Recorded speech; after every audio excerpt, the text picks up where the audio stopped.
배터리. 배터리.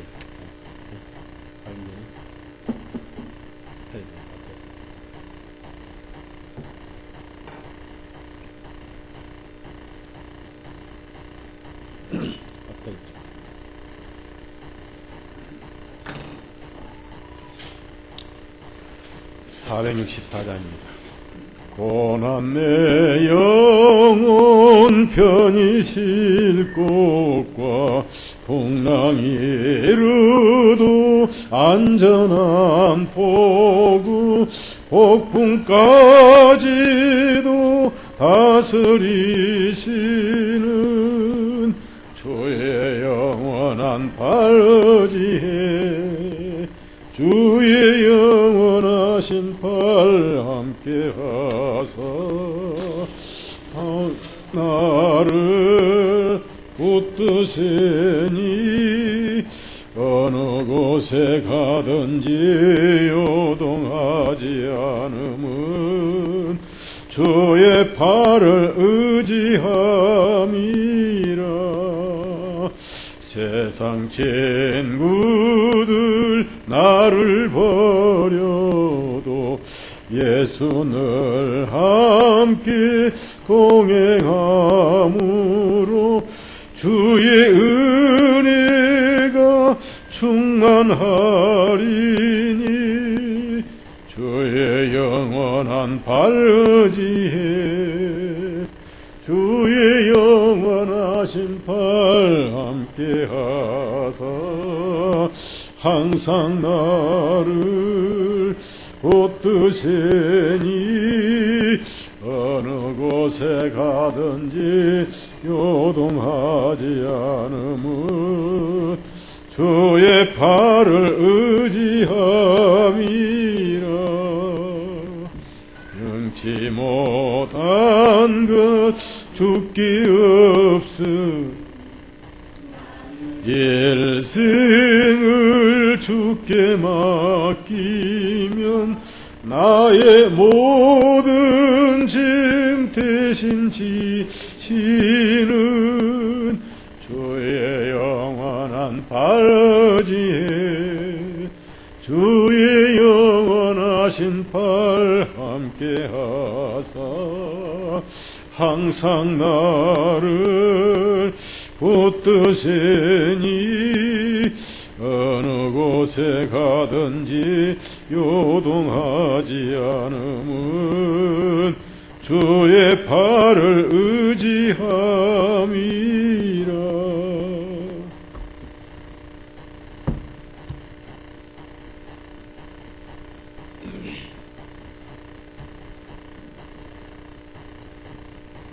성경 요한복음 6장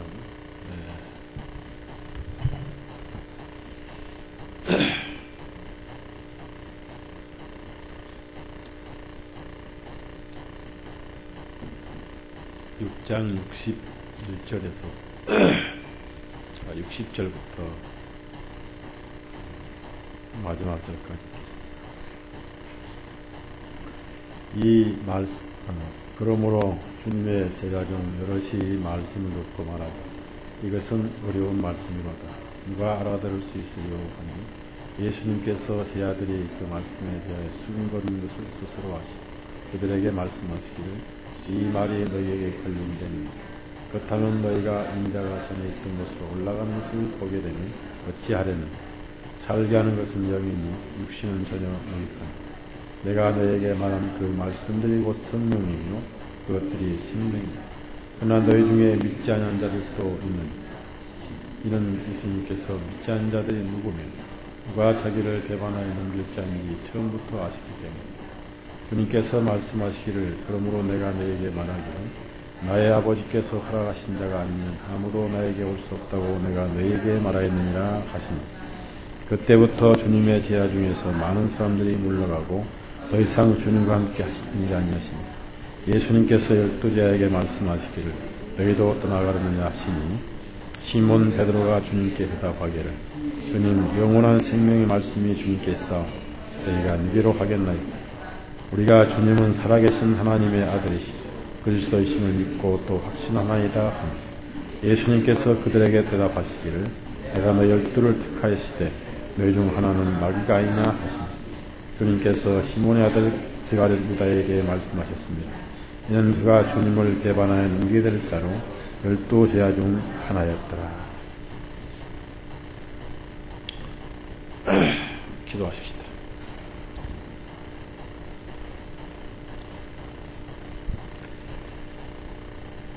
우리의 주님, 우리의 하나님이신 우리 예수님, 세상에 이제 악으로 치닫고 있고 사단의 갇힐 날이 참으로 가까운 것 같사오며 말씀에 의로운 자는 그대로 의롭게 하고 더러운 자는 그대로 더럽게 하라는 말씀대로 참으로 이 시대는 하나님께 속한 자와 사단에 속한 자가 분리되는 시인 것으로 저희들 또한 믿고 있사오며 그날을 가까이 볼수록 머리를 들라하신 말씀을 생각하며 우리가 땅에 있지만은 우리의 마음은 항상 주님과 함께 동행해 주시고 우리의 삶이 지루하고 긴 것 같지만 한낱 꿈에 불과하고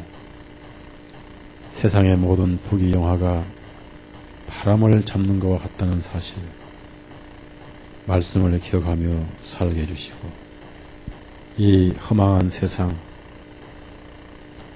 장차 망할 이 세상을 떠나서 슬픔도 눈물도 없는 사망이 우리를 관여하지 못할 그 영원한 나라에 주님과 함께 거주하고 싶은 마음 간절하옵고 오늘 또 이 확실한 소망을 가진 복음으로 분리된 주님의 백성들 적은 숫자지만 모여서 헛된 발걸음 되지 않게 하시고 우리의 생명이고 우리 양식인 말씀을 풍족히 받아서 그 말씀의 힘으로 이 세상을 이기고 우리 자신도 이기고 살게 해 주옵소서. 참석지 못한 모든 우리의 형제자매님들 세상에 빠지지 않게 해주시고 죄에 빠지지 않게 해주시고 성령님의 인도함만 받는 하루하루의 삶이 되게 해 주옵소서. 늘 구하고 기도드릴 때마다 참으로 우리를 사랑하셔서 생명을 내주신 그리고 부활하신 우리 구주 예수님 이름으로 기도드렸사옵나이다. 아멘.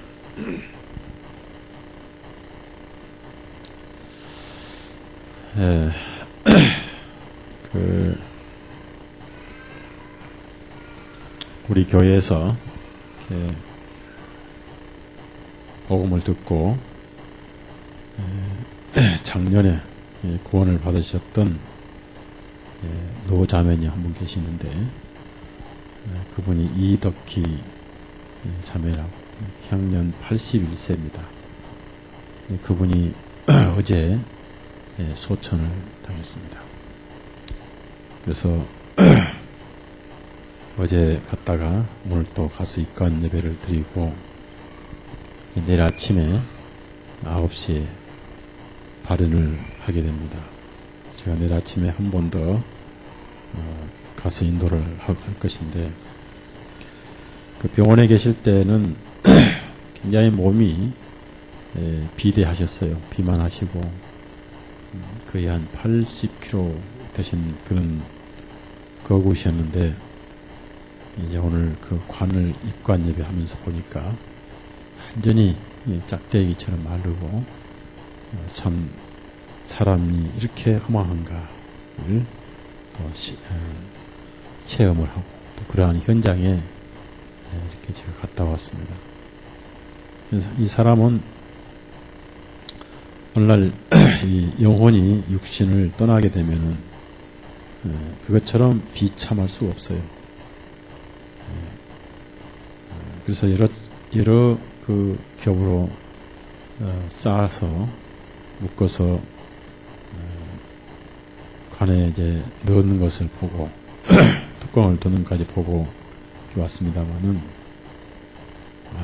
참 인간이 아무것도 아니구나. 그걸 보고 얼마나 허무한 인간인가.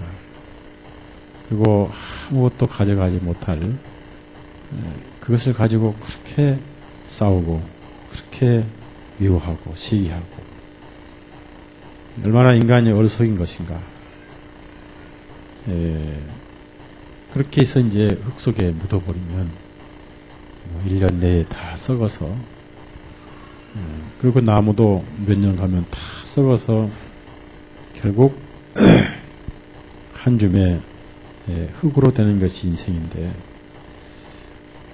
그것을 우리가 깨닫지 못하고 이 세상에서 영원히 살 것처럼 세상에 집착하고 사는 것이 얼마나 어리석은 것인가.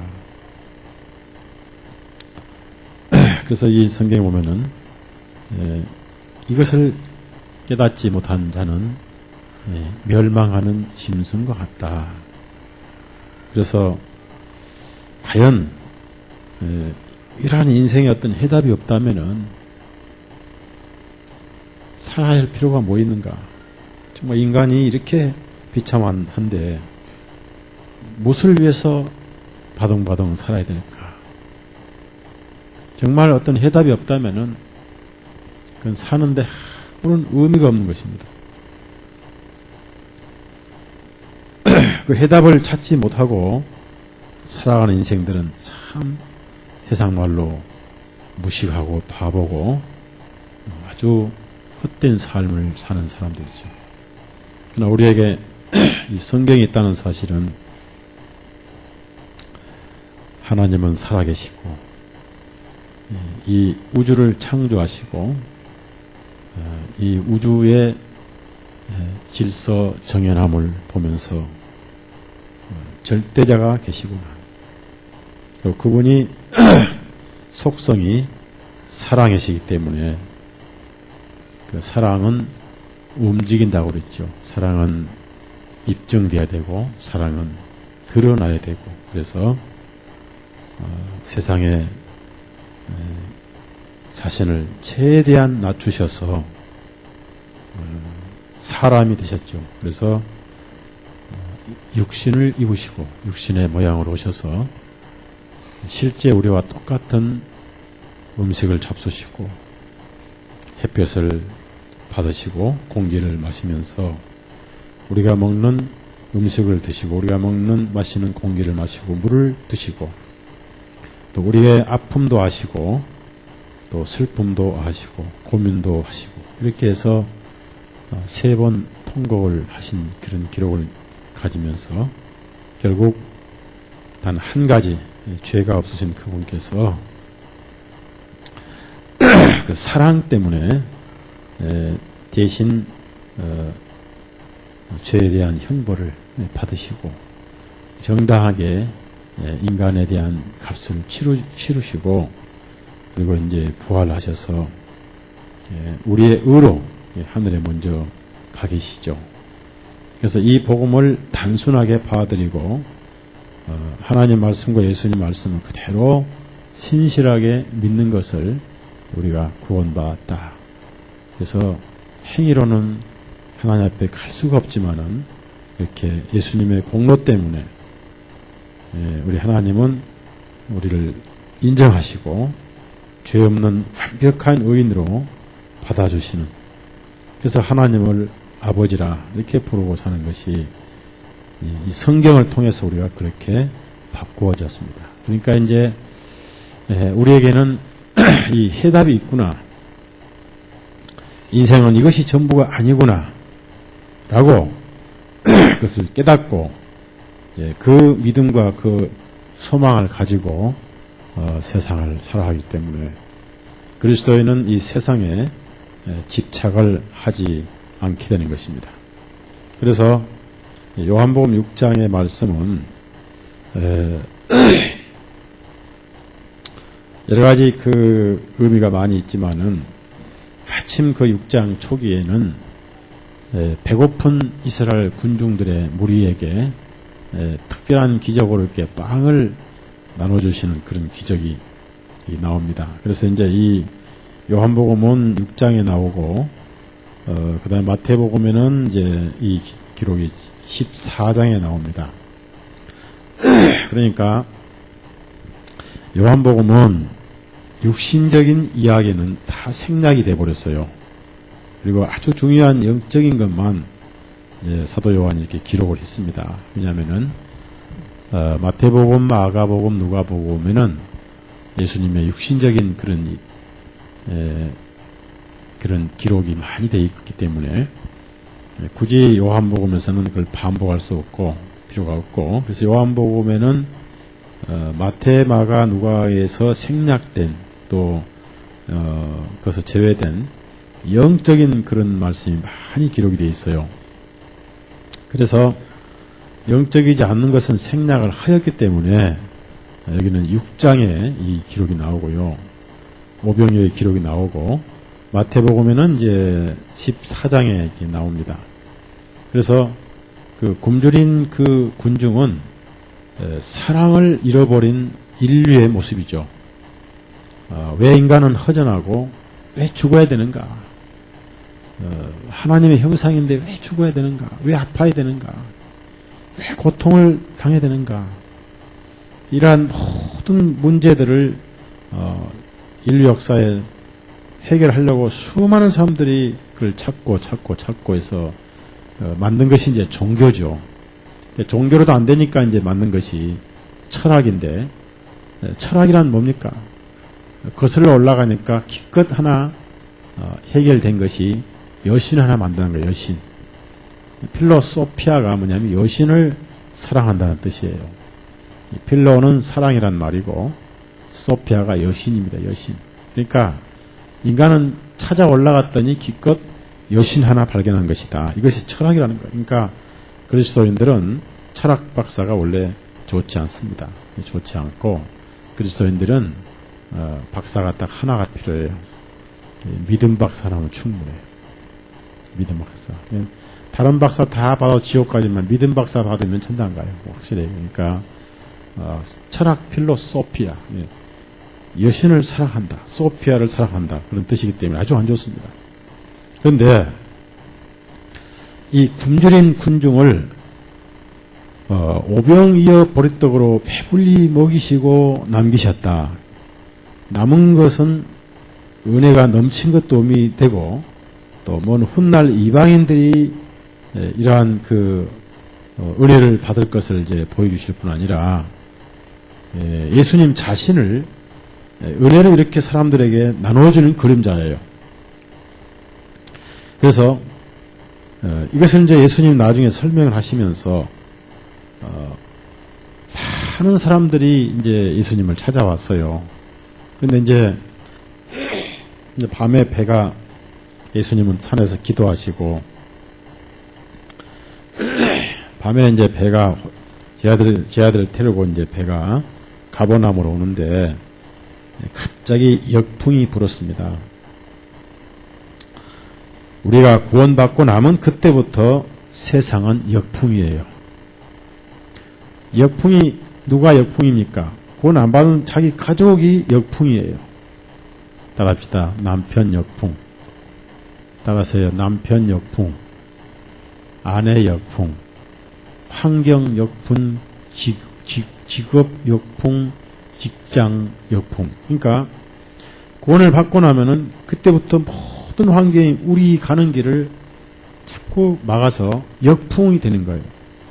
그래서 가장 큰 역풍은 자기 육신이에요.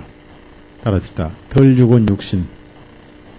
고약한 성격도 육신이고, 의심이 많은 것도 역풍이고, 급한 성질도 역풍이고, 또 무슨 말하면 처음처럼 믿고 한 10번 물어본 다음에 믿는 것도 역풍이고, 그렇죠.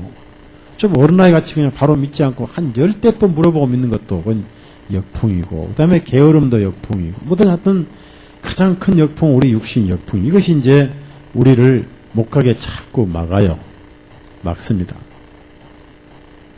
그 역풍 가운데 게으름 역풍도 굉장히 무서운 거예요. 수요일 날 춥다고 나오기 싫은 것도 역풍이고, 뭐 이런 거 다 역풍이고. 그런데 주님이 그 바다로 걸어오셨습니다. 주님은 그리스도인들이 고난을 당한 거기에 찾아오시지 평안할 때는 안 보인다 그 말이에요. 예수님을 그리스도인들이 매일 일상에서 만나야 되는데 언제 만나느냐? 배부르고 배 두드리며 따뜻할 때 주님이 잘 안 보여요. 내 배가 따뜻하고 배가 부르고 따뜻하고 즐거울 때는 내 앞에 빵밖에 안 보이는 거예요. 그러나 내가 힘들고 내가 외롭고 내가 고독하고 내 눈에 눈물이 날 때 그때 주님이 보여요. 주님 보이는 방법은 그런 식이에요. 내가 가장 육신이 죽어질 때 거기 주님 계시고 내 육신이 가장 배따쓰고 즐거울 때 거기는 앞에 빵이 보이고 주님이 안 보이고 돈이 보이고. 그러니까 그리스도인들은 항상 고난 속에 살아야 돼요. 고난 속에 사는 게 나쁜 게 아닙니다. 예, 고난을 자처해서는 안 되지만은 찾아오는 고난은 기꺼이 아멘 해야지 노멘 하면 안 돼요. 아멘? 안 하신 분들은 안 하겠다는 거예요. 예, 찾아오는 고난은 무조건 아멘 해야 돼요. 왜? 그 고난을 통해서 주님을 거기 찾아오시니까 예수님께서. 그 고난을 겪어서 이제 목적지인 가버나움 안식처로 갈 수가 있다. 그때 이제 그 다음날 사람들이 사방에 배를 타고 5,000명이 이제 어제는 먹었는데 오늘은 한 2만 명이 좀 찾아온 거야. 왜? 5,000명이 먹고 가만히 있었겠어요? 나가서 난리를 쳤지. 야, 내가 그렇게 배가 부르게 먹어본 빵은 처음이다면서. 그래, 한 2만 명 넘게 제가 상식적으로 제가 이제 추상해 볼 때 찾아왔는데, 너무 많이 찾아왔단 말이에요. 예수님은 그 마음을 딱 헤아려 보시고, 예수님 마음 깊은 것을 전부 직접 눈으로 보시는 분이니까. 왜 그렇습니까? 우리가 사람 마음을 알면은 뭐가 되죠? 귀신이 돼서 못 써요. 사람이 사람 마음을 알면 큰일 나버려요. 왜? 사기를 치거든요. 사람은 사람 마음을 몰라야 돼요. 속들에도 몰라야 돼요. 근데 이걸 이제 정신 수양을 한다. 동신 통일을 시켜서 사람 마음을 읽어내는 방법을 독심술이라고 해요. 독심술. 그래서 이제 티벳 같은 데서는 오랜 수양을 해가지고 사람 마음을 읽어내는 그런 독심술이 있습니다. 근데 그것은 성령의 능력이 아니고 마귀가 하는 것이고 아주 나쁜 거예요. 우리는 사람의 마음을 몰라야 돼요. 이제 입을 통해서 뭐 말을 할 때 그 마음을 대충 알지만은, 근데 예수님은 마음을 전부 다 아셔요. 무슨 생각을 한지 다 아셔요. 생각은 이미 그 마음입니다. 그러니까 행동을 옮기지 않았지만은 생각 자체가 악한 생각이 있고 선한 생각이 있어요. 그래서 예수님은 전부 아셔요. 자, 그러면은 악한 생각 자체가 죄라고 우리 예수님 그랬잖아요. 여자를 보고 음욕을 품는 자 이미 마음에 간음했다 이런 말씀 나오잖아요. 그러면은 자, 우리가 백화점 가서 아주 좋은 장식품 있다. 저거 갖고 싶다 이 마음에서 돈 주고 사고 싶다 이 마음하고 훔치고 싶다 이 마음하고는 완전히 다른 거예요. 자, 훔치고 싶은 마음은 선이요 악이요? 네? 악이고, 사고 싶다 그거는 선인데 무엇이 없어 못 사는 거예요. 그러니까 그건 악이 아니죠. 그러니까 여러분 뭘 볼 때마다 사고 싶다 이렇게 해야지 훔치고 싶다 하면 안 돼요. 알았죠? 알았죠? 네. 저는 제 속에 확실히 저도 죄인이라는 것을 느낄 수 있는 것은 지하철 탈 때마다 나이 드신 분들은 표 그냥 주죠. 저도 한번 모른 척하고 그냥 손을 내밀어 볼까 하는 생각이 불뚝불뚝 나오는 거예요. 근데 그러려면 나이가 이제 머리도 하얗게 좀 더 쉬어야 되고 그렇게 해서 얼른 봐도 한 70은 보여야 될 건데 누가 제가 보면 아직도 40대 50대밖에 안 보이거든요. 이런 사람이 가서 나도 손 내밀었다 그 돈 900원 1,000원 아끼려다가 창피할 건데 분명히 그럼에도 불구하고 내 마음속에는 나도 끼어서 1,000원 한 장 그냥 가져갈까? 근데 어떤 여기는요 아예 밖에다 꽂아놨어요. 그러니까 모른 척하고 딱 하나 훔쳐가면 된단 말이에요. 그런데 이 속에서 그거 아까워서 이놈이 말이에요. 그거 아까워서 그거 그냥 하나 갖고 싶은 욕심이, 그거 악이다가 말이야. 그러니까 우리 마음속에 생각도 악인데, 왜 그렇게 찾아온지 예수님은 잘 아셨어요. 그래. 진리를 찾아온 사람 하나도 없다. 너희들 참, 빵 먹고 배불렀으니 왔지. 또 오늘 또 공짜 먹으려고 또 왔지. 그래서 썩는 양식을 찾아 그렇게 쓰지 말고 영생하는 양식을 위해서 찾아라고 말이에요. 예수님 없이 인생을 그렇게 살아도 결국은 81세로 갔잖아요. 오늘 썩는 양식이라 그 말이에요. 예수님 없는 인생은 결국은 썩어버리는 거예요. 그래서 제가 오늘 이제 우리 교회 이름으로 꽃다발을 좀 했습니다만은, 아파트에서 이제 상을 모시기 때문에 큰 꽃다발 놓을 데도 없어요. 근데 어떤 데서 큰 꽃다발 큰 걸 2개 갖다 놨던데, 1층에도 아니고 아파트 바로 엘리베이터 내린 데다가 세워놨으니까 사람들 다니기 좁잖아요. 근데 그게 이제 딱 하루 있다가 내일을 또 쓰레기로 버리거든요. 그런 게 얼마입니까? 한 15만 원 간단 말이에요. 그때 그런 돈을 차라리 돈으로 현찰로 이렇게 해서 장례 비용에 도움이 된다든지, 그럼 얼마나 실소 있겠습니까? 그 다음에 관도 말입니다. 어차피 우리는 썩어야 되기 때문에 관도 제일 싼 거 써야 돼요. 제일 싼 거. 여러분 그렇게 하세요. 여러분은 미리 유언을 해요. 유언을. 내가 죽을 때 사방에 인터넷 뒤져서 제일 싼 걸로 관을 사서 나를 묻어라. 그렇게 유언을 해요. 수다 말았지? 내가 먼저 죽을 거니까 최소한 20만 원짜리 넘지 않도록 해란 말. 자, 그러면은 인생은 썩습니다. 썩어야 돼요.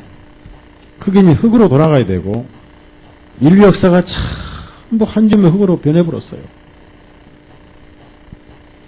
그래서 그 헛된 열심을 위해서 찾아오지 말고, 인간이 어디에 열심을 찾아야 되느냐 하면은 영생에 이르는 양식을 찾아야 된다. 영원한 양식. 요한복음 6장 27절. 이것이 인생에 찾아야 할 일이에요. 이것이.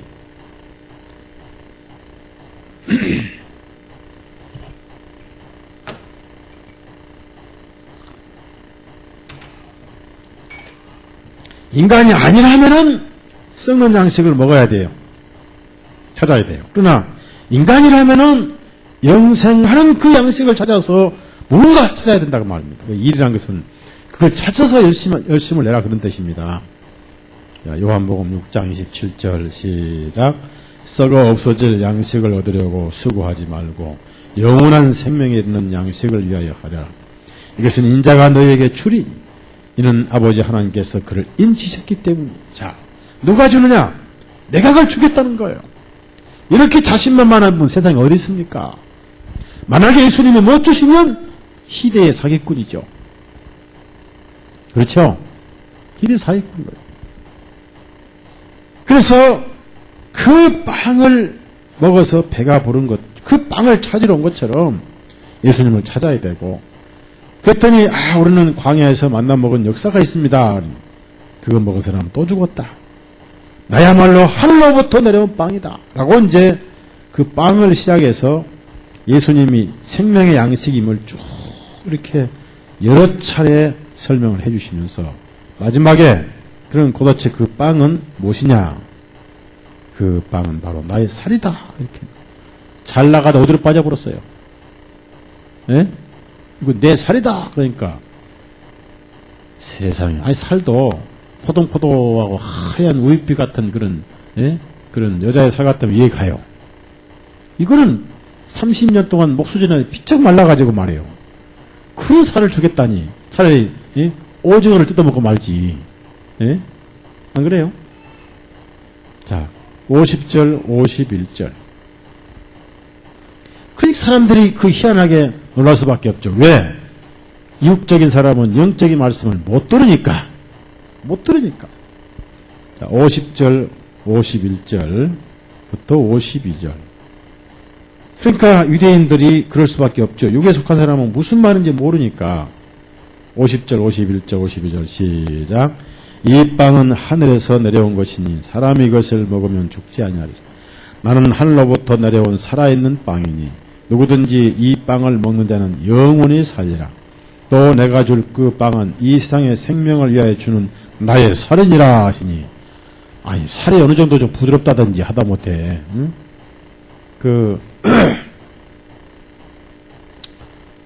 그동안 이제 마태복음 24장에 대한 70년 완전히 성취된 내용에 대해서 말씀을 두 번 했습니다만은 다음 주는 바이블로스의 그 내용 또 마가복음, 누가복음까지 전부 연결시켜서 70년에 이루어진 그리고 거기에 요세푸스가 쓴 역사 기록에 예수님 말씀이 정확하게 이루어진 내용을 전부 발췌해서 바이블로스 지금 편집에 들어갔습니다. 다음 주일날 여러분이 바이블로스를 보시거든 꼭 정독을 하시고 하나님 말씀은 정말 거짓이 아니구나. 예수님은 정말 말씀이 사실이구나 하는 것을 실감날 겁니다. 그래서 보면 이제 뒤에 굶주림에 지쳐서 이제 자기 아이를 뜯어먹는 그런 기록이 나와요. 구워먹는 기록이 나오는데, 자, 예수님은 내 살이다. 그러니까 유대인들이 서로 다투어 말하기를, 지금까지는 뭔지 잘 몰랐지만 우리가 잘못 따라왔구나. 이 사람이 어떻게 능히 자기 살을 우리에게 주워 먹게 할 수가 있겠느냐. 저는 생각해 볼 때, 예수님이 왜 좀 확실하게 터놓고 이렇게 뺑뺑 돌려서 말씀하셨는데, 그것도 이해가 안 가요. 확실하게 터놓고, 너희들 구약의 어린 양을 대신 죽여서 구원받았지 않느냐.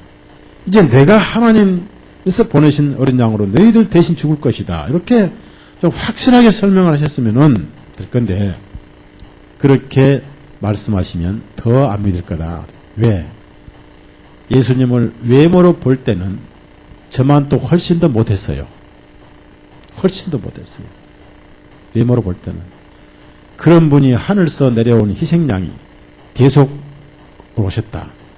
그런 분이 하나님 아들이다. 도무지 이해가 안 돼요. 하나님 아들이면 그래도 첫째, 우리는 어때요? 우리 한국 사람이 하나님 아들이라는 모습 생각이 어떻습니까? 무슨 머리가 희야 돼요? 검어야 돼요? 수염이 희야 돼요? 검어야 돼요? 수염이 나야죠. 좀 달라요. 근데 너무 촌사람이거든. 어떻게 우리 하나님 아드냐. 이건 그때 정신병원에 있으면 분명히 끌고 와서 한번 감정했을 거예요. 예수님은. 그렇게 안 믿는 거예요. 사람들은. 너무 외모를 보니까. 예수님은 너가 인자의 살을 먹지 않고 인자의 피를 마시면 너는 생명이 없다. 이제 아예 내 피를 마시라고 계속 강조를 하신 거예요. 자, 다시 한번 54절부터 58절까지. 정말 어려운 말씀이에요. 피 먹고 살 먹으라니. 누구 갖다가 식인종 만들란 말이냐. 그런 뜻입니다. 네. 자, 54절, 58절 시작. 내 살을 먹고 내 피를 마신 자는 누구든지 영원한 생명을 얻었나니 내가 그를 마지막 날에 이렇게 세우리라. 이는 내 살은 참된 양식이요 내 피는 참된 음료임이라. 내 살을 먹고 내 피를 마신 자는 내 안에 살며 나도 그의 안에 사느니라. 살아계신 아버지께서 나를 보내셨고 내가 아버지로 인하여 사는 것 같이 나를 먹는 그 사람도 나로 인하여 살리라. 이는 하늘로부터 내려온 빵이기 때문에 너희 조상인들이 만나를 먹고도 죽은 것 같지 아니하니 이 빵을 먹는 자는 영원히 살리라. 진짜 오늘 여기 오신 우리 형제님들, 자매님들, 여러분들도 이 당시에 있어서 이 말씀 들었다면은 믿겠어요? 뭐라고 하겠어요? 별 미친놈 다 봤네. 그러고 하겠죠. 네? 도무지 이해가 안 가는. 내 살을 먹고 내 피를 마시라. 너 갈아서 주실 것인가? 그런데 이것은 하나의 교훈이잖아요. 그래서 이 말씀을 듣고 사람들이 처음에는 분명히 표적도 좋고 다 좋았는데 내 살을 먹고 내 피를 먹어라. 내 하늘에서 내려온 빵이다 라고 말씀하실 때 사람들이 알쏭달쏭했던 그분이 정체가 드러났다. 그러면서 특히 충격을 받은 것은 바로 예수님의 제자들이었어요. 그러면 제자들이 도대체 왜 이렇게 충격받았느냐? 여러 가지 의미가 있죠. 예수님을 이스라엘 메시아로 받아들였고 그렇게만 생각했는데 하나님께서 대신 피 흘려 죽으실 것을 그들은 전혀 깨닫지를 못했어요. 그러나 이사야만 53장만 읽어도 이해를 할 건데 다른 사람이 아니라 제자들이 충격을 받았습니다. 그래서 항상 교회에는 명목상 제자들이 있고 진실로 믿고 따르는 제자들이 있어요. 그럼 명목상 제자와 진실로 믿고 따르는 제자와 언제 어느 때에 분리가 되느냐 하면은 결정적인 진리를 말씀하실 때, 즉 영과 육이 갈라지는 진리를 말씀하실 때 결국 정체가 드러납니다. 그래서 결정적이 아닐 때는 도대체 몰라요. 그래서 제자들이 제자 중 여럿이 이 말씀을 듣고 예수님이 안 들으신 줄 알고 모르실 줄 알고 자기들끼리 말하면서 야, 이 말씀은 정말 어렵다. 너 알아들어? 나도 모르겠어. 누가 알아듣겠냐? 속으로 이럴 때 예수님 벌써 다 아시고 그 내용을 다 아시고 그 많은 사람들이 있지만은 마음을 전부 헤아리시고 그래서 이제 우리는 적어도 하나님 앞에는 생각도 악한 생각하면 안 돼요. 그렇죠? 분명히 마태복음 15장에 마가복음 7장에 마음에서 나오는 죄에는 악한 생각이 들어있어요. 그러니까 생각도 죄예요.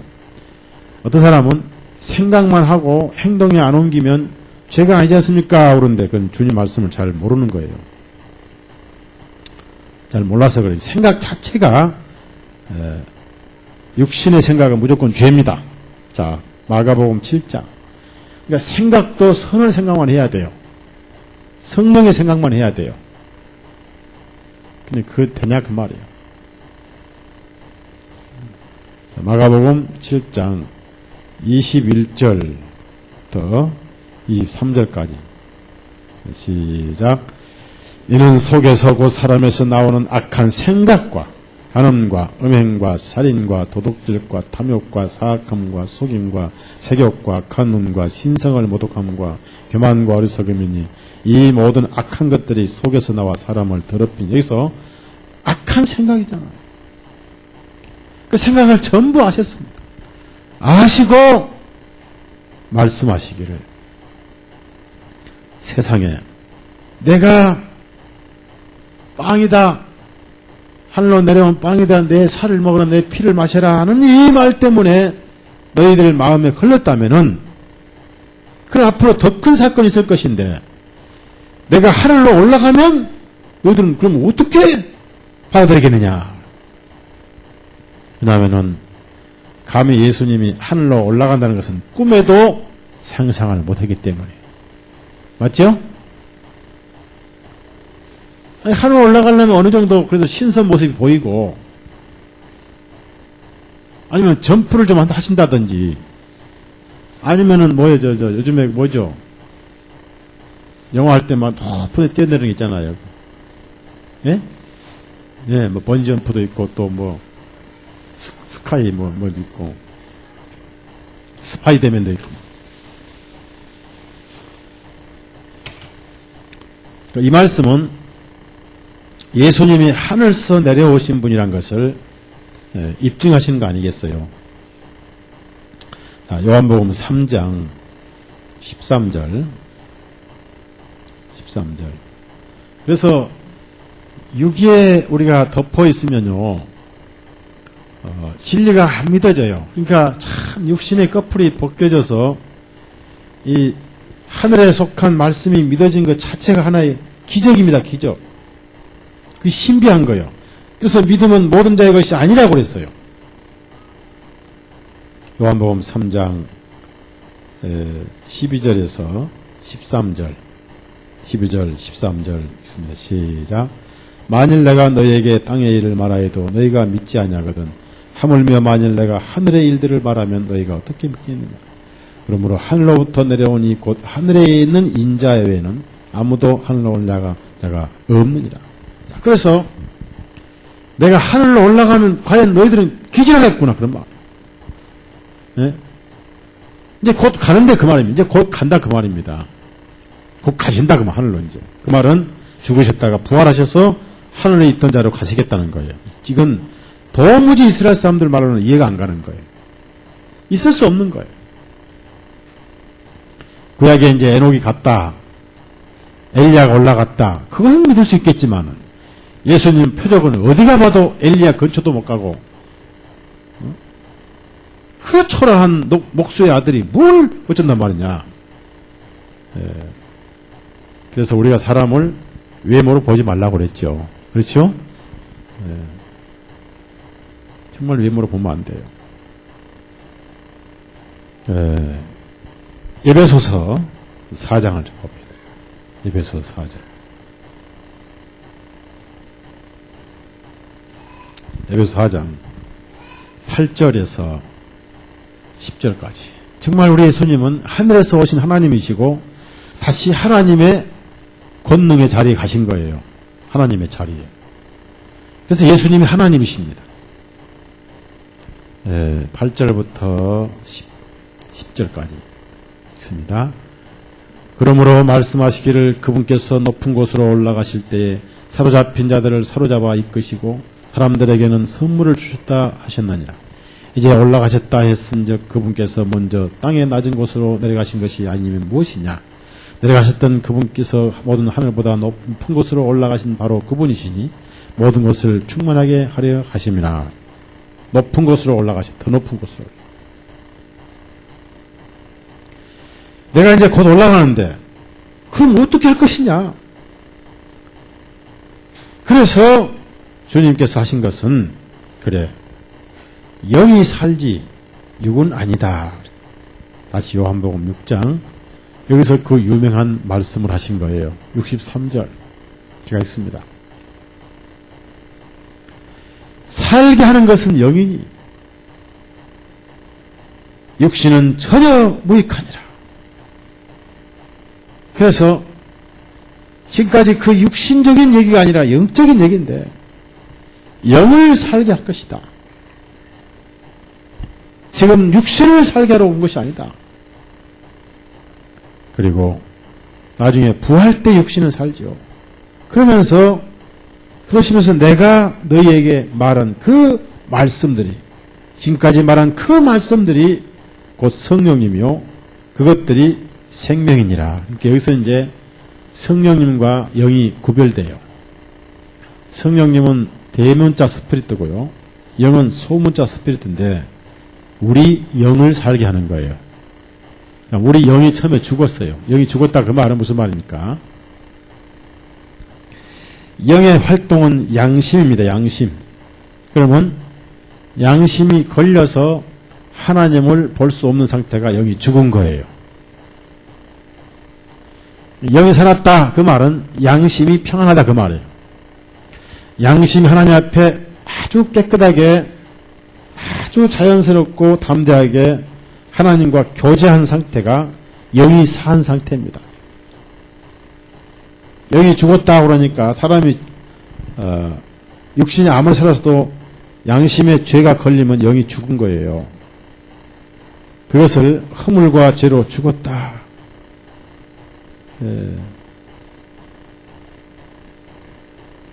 자, 우리 에베소서 2장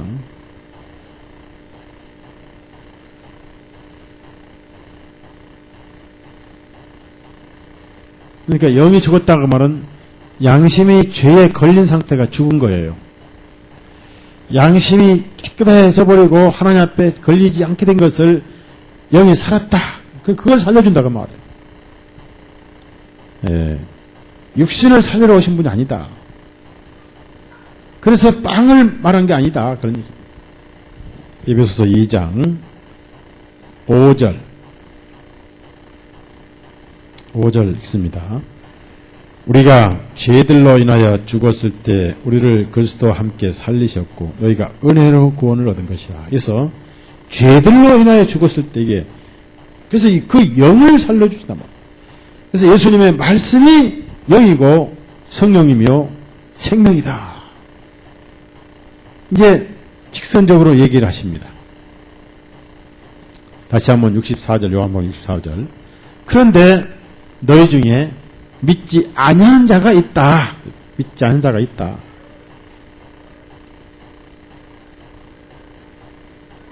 너희 중에 믿지 아니한 자들도 있느니라. 그런데 특히 12제자 가운데 믿지 아니한 자가 있었는데 누구냐 하면 처음부터 예수님을 배반하여 넘길 자인데 처음부터 믿지 아니한 자가 바로 가롯 유다였습니다. 가롯 유다. 유다는 처음부터 믿지 않았는데 왜 예수님께서 유다를 부르셔가지고 사도를 삼으셨고 그 다음에 기적, 표적, 권능을 다 주셨는지 잘 모르겠습니다. 그러나 그렇게 믿지 않도록 하신 분은 아닙니다. 본인이 안 믿었죠. 자, 다시 65절. 주님께서 말씀하시길 그러므로 내가 너희에게 말하기를 나의 아버지께서 허락하신 자가 아니면 아무도 나에게 올 수 없다고 내가 이것은 이제 여러분이 오해하시면 안 돼요.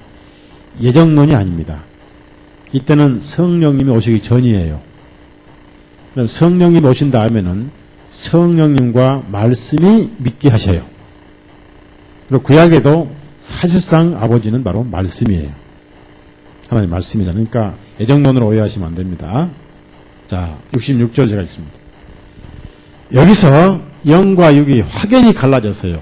명목상 육신에 속한 제자와 영적인 제자들과 확실히 여기서 갈라집니다. 그러니까 어떤 말씀이 계기가 오면은 그때 갈라져요. 그 전까지는 몰라요.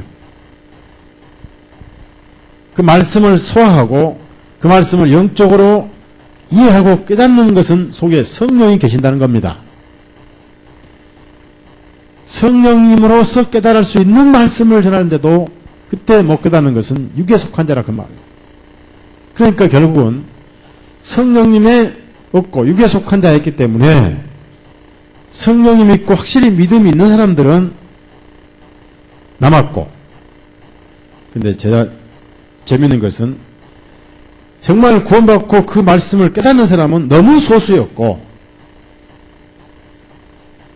명목상 따라온 사람들은 너무 많았더라. 66절 그때부터 주님의 제자 중에서 많은 사람들이 물러가고 제자 중에서입니다. 더 이상 주님과 함께 다니지 아니하니라. 이 사람들 하늘에도 더 이상 있겠어요 없겠어요? 예? 없습니다. 땅에서 없으면 하늘에도 없는 거예요. 그 오병이어를 보고 5,000명이 왔는데 오늘은 배 타고 한 2만 명이 왔다 칩시다. 우리가 어제 먹은 빵 혹시 도깨비 본 거 아니야? 그래 어제까지는 좋았어. 근데 오늘 보니까 좀 정신이 이상해. 그리고 빵도 안 주잖아. 가자. 그리고 2만 명이 다 가보는 데는 뭐만 남았겠어요? 쓰레기만 남았지. 그것도 치우고 갔겠어요? 그냥 놔두고 갔겠어요? 미워서 그냥 놔두고 갔겠지. 다 가버리고 그때까지 의기양양했죠. 12명을 그냥 막 나눠주고 막 이랬죠. 막 과시하고 다 가보니까 하나 나가면서 고개 12자가 고개 푹 나지 어깨도 힘이 쭉 다 나가버려. 너무 어깨가 빠지고 힘이 없어 보이는 걸 주님 보시고 너희들도 갈래? 물었어요. 가려면 가라 그런 뜻이에요. 간다면 나 안 잡겠다 그 말. 나는 하나도 아쉽지 않다. 또 만들면 되니까 그렇지요? 돌 가지고도 아브라함 후손들 만들 수 있는 분인데 네. 나는 하나도 아쉽지 않다. 또 부르면 돼. 가려면 가란 말. 근데 이때 제가 생각에는 이때 카람유다 갔으면 좋을 건데 왜 안 갔는지 모르겠어. 이때 갔어야 되거든. 카람유다 안 갔단 말이에요. 물어봅시다. 가룟 유다가 믿었기 때문에 안 간 거예요? 안 믿으면서도 안 간 거예요? 예? 안 믿으면서도 안 간 거죠. 이게 문제예요. 예. 안 믿으면서도 가룟 유다가 안 갔어요. 남은 다 갔는데, 하면서 다 갔는데. 뭔가 기대를 걸었겠죠. 왜? 아마 가룟 유다가 안 간 것은 예수님의 초능력을 많이 봤기 때문에. 그래서 예수님은 그때 가룟 유다가 갔어야 되는데 안 간 것을 아시고 12명은 맞는데 11명은 맞는데 하나는 아니다 하고 직접적으로 이름만큼은 말씀 안 하셨는데 너희 중 하나는 마귀가 아니냐 했습니다. 그때 유다의 마음속에 찔렸겠어 안 찔렸겠어요? 자기가 안 믿은 걸 자기가 아니까 그렇죠? 그런데 안 갔어요. 그러면 또 놀래 가야 되는데 또 안 갔어요. 이때부터 양심은 강해지기 시작한 거예요. 이때부터 양심은 두터워지기 시작해요. 즉 자기 양심에 찔린 것을 거슬리면 양심은 두터워져서 나중에 팔아먹을 때 얼마나 두터워졌는지요. 입에 뺨에다가 키스를 하면서도 얼굴이 붉어져서 안 붉어졌어요. 자, 여러분 같으면 그렇게 소위가 예수님 뺨에다 키스할 때 입이 떨리겠어요? 안 떨리겠어요? 예? 떨리겠죠? 전형덕스럽게 인사를 하면 키스하면서 선생님 안녕하시옵니까? 알 정도로 양심이 도토워져 버렸어요.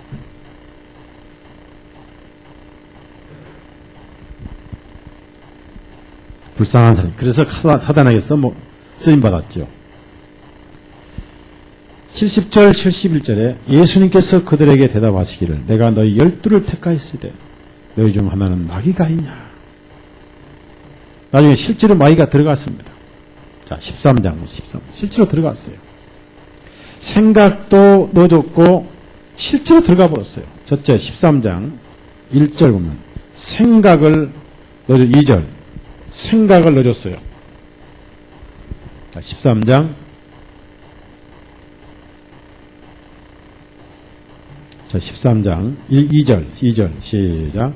만찬이 끝나자 마귀가 이미 시몬의 아들 이스가랴 유다의 마음속에 주님을 팔아넘길 생각을 넣어요. 그 다음에 나중에 이제 빨리 써먹어야 되거든. 이게 직접 들어가서 이제 써먹었어요. 자, 27절. 그러니까 마귀인 거예요. 마귀가 써먹을 사람은 마귀에 속하냐니까 마귀가 맞아요. 27절 시작. 그 빵 조각을 받아놓고 사탄이 그에게 들어가니라. 그때 예수님께서 그에게 말씀하시는 내가 하는 일을 속히 행하라. 예수님은 아시거든요. 무슨 일을 할 것을 아시거든요. 자, 다시 요한복음 6장에 올라갑시다. 그때 12 제자의 대표로 한 사람이 대답하는 바로 역시 베드로였습니다. 성질도 급하지만은 항상 대표격으로 대답을 했어요. 다른 사람들이 가만히 있었는데 베드로가 가룟 유다의 마음을 알았다면 이렇게 했을 거예요. 주님, 영원한 생명의 말씀이 있으니 주님께서 저희가 누구에게로 가겠나이까? 물론 유다는 아니고요 했겠죠. 그렇죠? 근데 모른단 말이에요. 자, 그러면 베드로가 왜 이 말을 했겠어요? 자, 60절, 68절, 69절 다 같이 읽어요. 이게 요한복음의 핵심입니다. 6장의 핵심. 시작. 주님의 베드로가 주님께 대답하기를 주님, 영원한 생명의 말씀이 주님께 있사오며 저희가 누구에게로 하겠나이까? 우리가 주님은 살아계신 하나님의 아들이시요 그리스도이심을 믿고 또 확신하나이다 하며. 자, 여러분이 아셔야 할 것은요, 영생의 말씀이라고 그랬어요. 영생. 베드로는 영생을 얻었어요. 그리고 그것은 바로 말씀입니다. 베드로는 오병이어라든지 어떤 표적의 빵에 관심이 없었습니다. 평생 하나에만 관심이 있었습니다. 그리고 예수님 하나님의 아들이시고 바로 그리스도이심을 믿었습니다. 그리스도는 구원자예요. 기름 부은 구원자예요. 구원자를 믿은 거예요. 메시아를 믿은 거예요. 그 말씀 하나 보고 믿은 거예요. 다른 거 아무것도 안 봤어요. 자, 물어봅시다.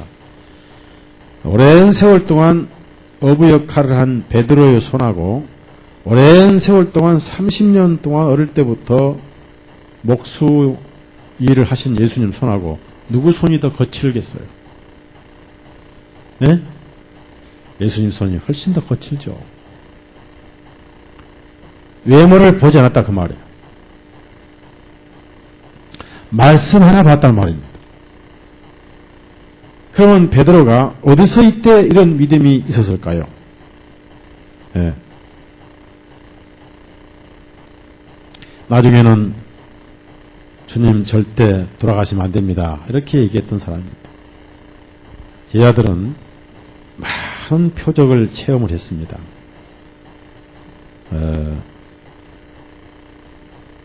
많은 병자 고친 걸 봤고 또 지금 이 6장에 이 말씀을 하시기 전에는 오병이어로 5천명 먹인 것도 자기 기적했지만 특히 바다 위로 걸어오셔서 배를 타신 주님을 그들은 경험을 했습니다. 자, 19절, 6장 19절.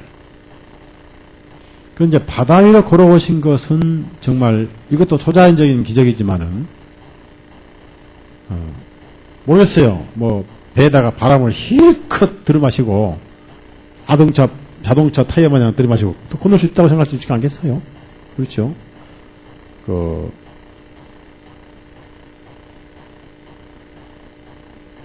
보고 새끼는 건드리는 배가 막 커지잖아요. 그거 이제 바람을 받아들여 그랬거든요. 이게 떠오른다고요. 보고가. 그리고 죽은 것처럼 딱 들어놓고 있잖아요.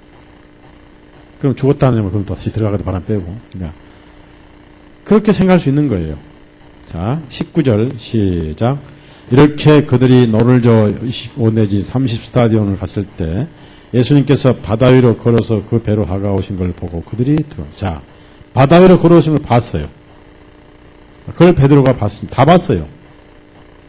근데 이 제자들이 그보다 더 놀란 거는요.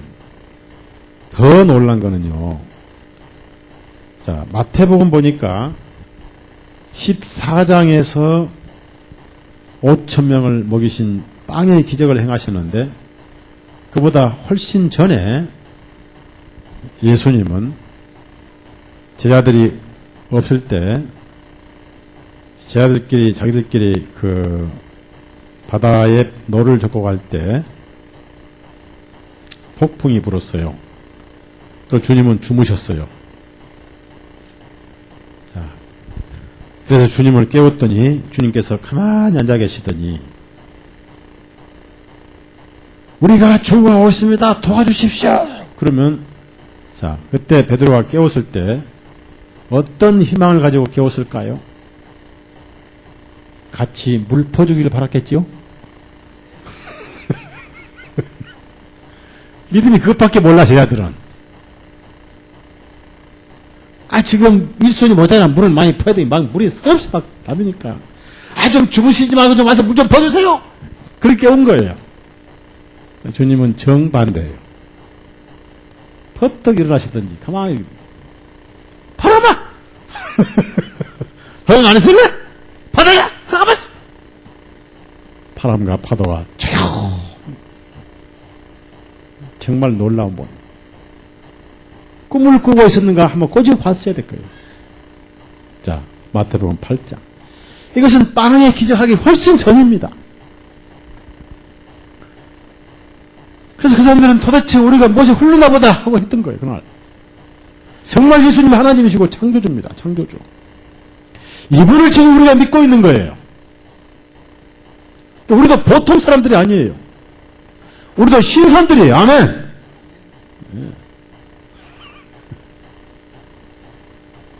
이런 분을 믿고 있는 사람들도 전부 신선들이에요. 우리는 산신령이 아니라 천신령이요. 이 얼마나 놀라운 사실입니까? 이런 예수님을 믿지 않고 절에 가서 나무 깎아놓고 그 앞에 절하고 있는 중들, 네? 108번 절하는 사람들, 허리 아파서 허리 빠질 사람들, 23절에서 27절. 정말 여러분이 구원받은 건 기적이고 이것보다 더 큰 천지기적은 없는 거예요. 23절에 27절 시작. 주님께서 배에 오르시니 주님의 제자들이 그분을 따라가니라. 그런데 보라, 바다에서 큰 폭풍이 일어나 그 배가 파도에 덮이게 되었으되 주님께서는 주무시더니 주님의 제자들이 나와 그분을 깨워 말하기를 주님, 우리를 구원하여 주소서, 우리가 죽어가고 있나이다 하니 주님께서 그들에게 말씀하시기를 오 믿음이 적은 자들아, 너희는 어찌하여 두려워하느냐 하시고 즉시 일어나서 바람과 바다를 꾸짖으시니 아주 잔잔하여 지거늘 그 사람들이 심히 놀라 말하기를 이분은 도대체 어떤 분이시기에 바람과 바다까지도 그분께 순종하는가? 요술을 부른 거 아닌가? 우리가 꿈을 꾼 건 아닌가? 이런 체험을 여러 차례 보고 나서 예수님은 과연 정말 예수님은 하나님의 아들이다. 그러니까 오병이어를 기하기 전에 그렇게 하신 거예요. 다시 한번 누가복음 8장. 그래서 예수님 말씀이 능력 있음을 깨달은 거예요.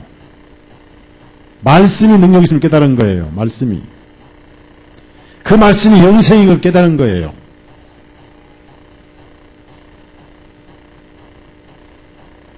여러분은 정말 여러분은 복받은 분들입니다. 여러분이 어떤 이 시간에 절에 가서 석가모니 붙들고 엎드리지 않고 예고와 계신지 전 도무지 기적이지 않나 싶어요. 아니면 성당 가서 가슴 12번 부지런히 이마에서 가슴까지 오른쪽 왼쪽에 손가락으로 뭔가 꺼댈 건데, 아니면 남묘호랑이 가서 남묘호랑이 암송할 건데, 여러분이 정말 거듭난 거 너무 기적인 거예요. 참 여러분 복받은 거예요. 참 우리는 보통 복받은 게 아니에요. 그래서 우리는 웬일인가 웬말인가 내가 왜 복받았는가 찬송을 불러야 돼. 웬 말인가 웬 은혜인가 왜 나만 복을 받았나, 이 찬송을 불러야 돼.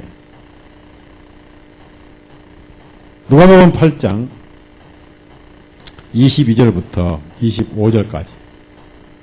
자, 다 같이 읽습니다. 시작.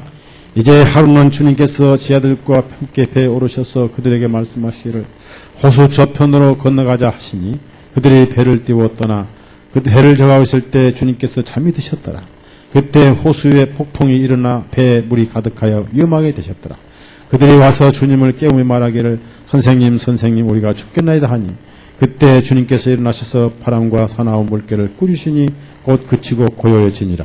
주님께서 그들에게 말씀하시기를 너희 믿음이 어디 있느냐 하시니 그들은 두렵고 놀라워 서로 말하기를 이분이 도대체 누구신가?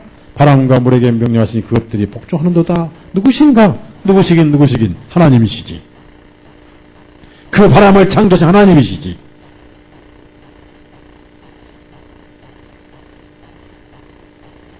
여기서요, 배에서 잠이 드신 분이란 것은 굉장히 피곤하셨다는, 참 인간을 의미합니다. 참 사람이 되신 분을 말씀하고 한마디 말씀으로 파도와 바람을 잠잠케 하신 것은 참 하나님을 말씀하신 거예요.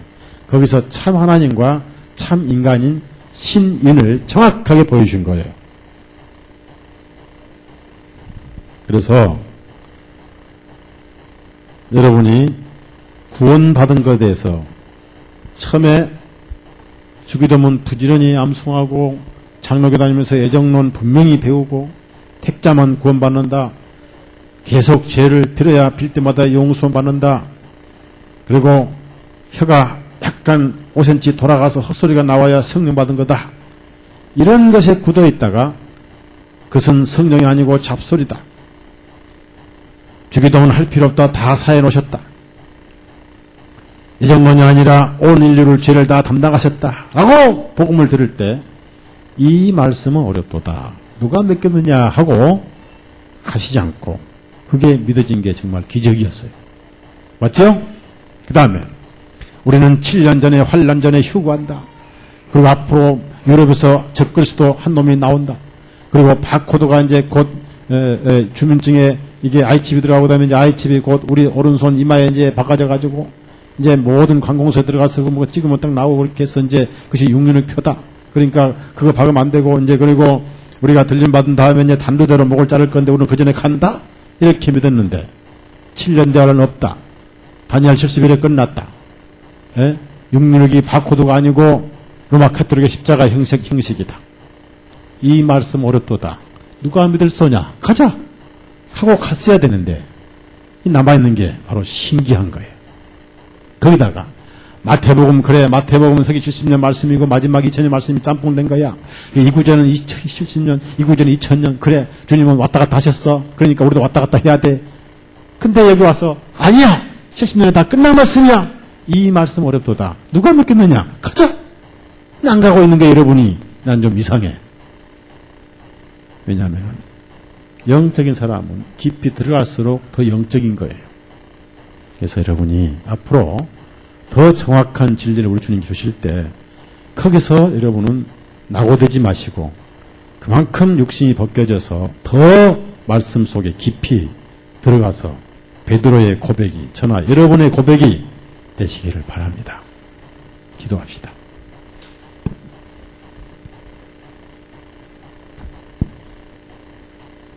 참 좋으신 주님, 정말 주님의 사랑은 놀랍고 정말 죄인들을 사랑하시고 사랑하시되 끝까지 사랑하시고 우리는 계절처럼 변하고 조석처럼 우리의 마음은 변하지만은 주님의 마음은 결코 변하지 않으심을 감사합니다. 그래서 변하지 않으심을 입증시키시려고 말씀을 기록해 주신 줄로 압니다. 영적인 사람은 영생의 말씀이 계시니 유괴로 가오리. 그러나 육에 속한 사람은 이 말씀을 얻었도다. 다 떠나버린 사실. 주님이여 우리 모임에도 영적인 그리스도인만 남게 해 주옵소서. 더 깊은 지성소로 이끌어 주옵소서. 예수님 이름으로 기도드렸사옵나이다. 아멘. 마치겠습니다.